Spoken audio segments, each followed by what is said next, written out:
চারিদিকে দেখছো কিরম ওয়াও না wow awesome awesome awesome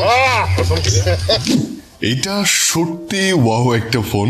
Symphony Z42 আপনার জন্য কেমন হবে? সো প্রথমে আনবক্সিং করা দিয়ে শুরু করা যাক তাহলে।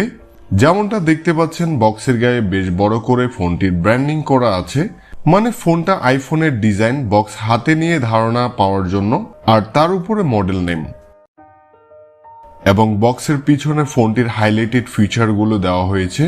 এগুলো নিয়ে কথা বলার আগে চলুন বক্সটি খুলে ফেলি। বক্স খুলে প্রথমে ফোনটি পেয়ে গেলাম। জাস্ট লুক, ব্ল্যাক কালার ফোনটা জাস্ট তাকিয়ে থাকার মতন একটা ফিনিশিং দিয়েছে। যাই হোক, এটা নিয়ে একটু পরে আসতেছি। এছাড়া বক্সের কম্পার্টমেন্টের নিচে থাকছে একটি 10 ওয়াটের charger adapter, type C USB cable, SIM ejector, headphone and ট্রান্সপারেন্টের ব্যাক কভার। যেহেতু ফোনটি গ্লসি তাই হাতে চাপ পড়ার পাশাপাশি স্ক্র্যাচ পড়ার সম্ভাবনাও রয়েছে, তাই সাথে থাকা কভারটি অবশ্যই ব্যবহার করবেন। এই ছিল ফোনটির বক্সে থাকা প্রয়োজনীয় সব জিনিসপত্র। এবার কথা বলা যাক ফোনটির ডিজাইন অ্যান্ড বিল্ড কোয়ালিটি নিয়ে। Z42 ফোনটি দুটি কালারে অ্যাভেলেবেল রয়েছে, ব্ল্যাক অ্যান্ড গ্রিন কালার, এবং আমার হাতে কালারটি ব্ল্যাক কালার, যেটা আমার কাছে পার্সোনালি গ্রিন কালার থেকে একটু বেশি প্রিমিয়াম অ্যান্ড জোস লাগছে। তবে কালার যার যেটা পছন্দের ব্যাপার।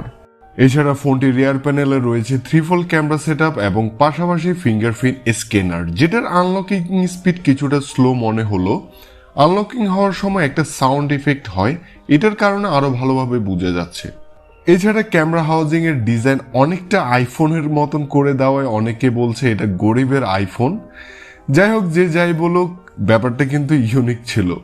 এবং গ্লসি ফিনিশিং ডিজাইনের ফোনটি রিয়ার প্যানেলে গ্লসির মতো দেখালো, এটি কিন্তু গ্লাস না, এটি ছিল প্লাস্টিক।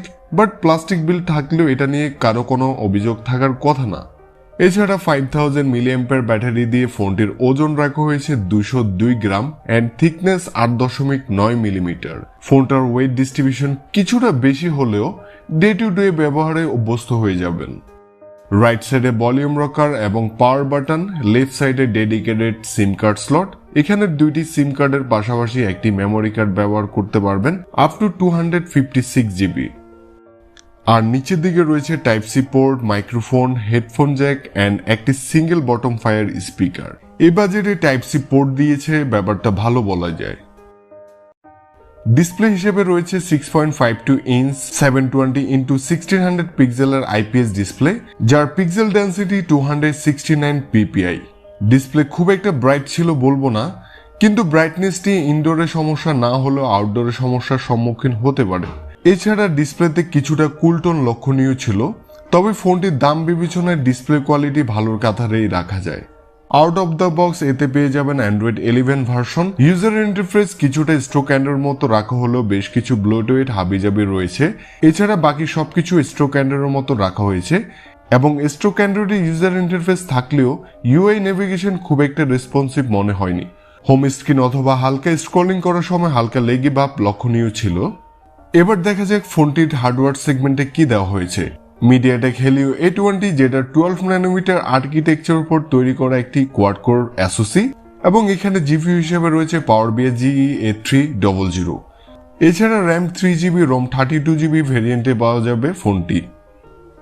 রেগুলার টাচগুলো ঠিকঠাকভাবে সামলাতে পারলেও এই স্মার্টফোনে কিন্তু হেভি গেমারদের জন্য না, এবং ফোনটিতে যেহেতু কোনো পাওয়ারফুল চিপসেট থাকছে না, তাই এই ফোন দিয়ে লো গ্রাফিক্সের ছোটখাটো গেমগুলো খেলতে পারবেন। ফোনটির রিয়ারে 3-fold ক্যামেরা থাকলেও মেইন ক্যামেরা ছাড়া বাকি সেন্সরগুলো খুব একটা ইউজফুল না। মেইন ক্যামেরা 13 মেগাপিক্সেল, বাকি দুটি 0.8 মেগাপিক্সেল করে, একটা ম্যাক্রো লেন্স আর একটা ডেপথ সেন্সর।